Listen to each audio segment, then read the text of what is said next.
Welcome back, investors, to Ticker Time News. I'm Adam, and Shopify, ticker symbol SHOP, a high flyer throughout most of the pandemic, reported Q4 21 results that edged past expectations, fueled by record-setting Black Friday sales on its platform. However, though, the upside report isn't helping to reignite this formerly red-hot stock. At issue is the company's slowing growth and a relatively less favorable climate for its e-commerce platform, which helps SMBs establish, manage, and run their businesses online.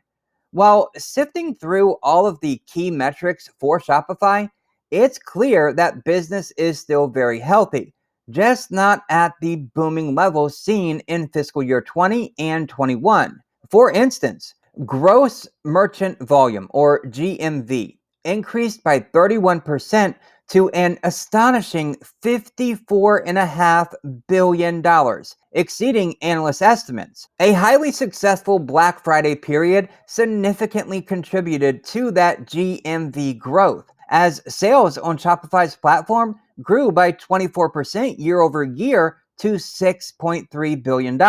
Also, monthly recurring revenue, or MRR, which measures the amount spent by merchants on its platform on a monthly basis, was up 23% to $102 million, surpassing the $100 million mark for the first time ever. Each of those highlights, though, are being overshadowed by a few growth-related items. As usual, Shopify did not provide specific EPS or revenue guidance. Instead, the company provided a quantitative outlook for fiscal year 22 that skewed on the cautious side. Most notably, Shopify expects the COVID-related tailwinds that turbocharged its business in fiscal year 20 and the first half of 21, the lockdowns and stimulus, of course, to fade away. And we totally get that. And the company is planning for a more measured macro environment compared to last year,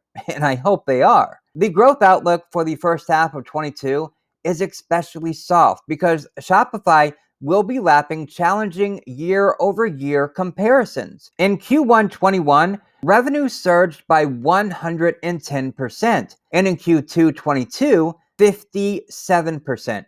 Compounding the problem, Shopify introduced new terms of agreement, or TOAs, with developers that will create a headwind to subscription solution revenue.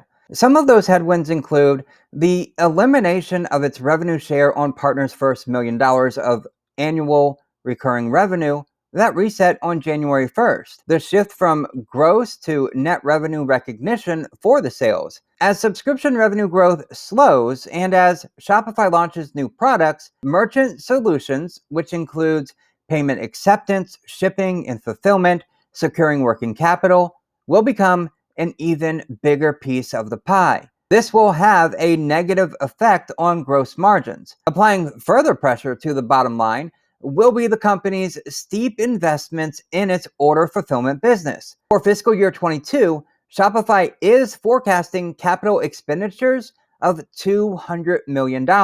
Reality is finally setting in that this pandemic-fueled rush has now run its course. This expensive stock with a forward PS of about 18 times is being re-rated lower to reflect a more pronounced slowdown in growth than originally anticipated.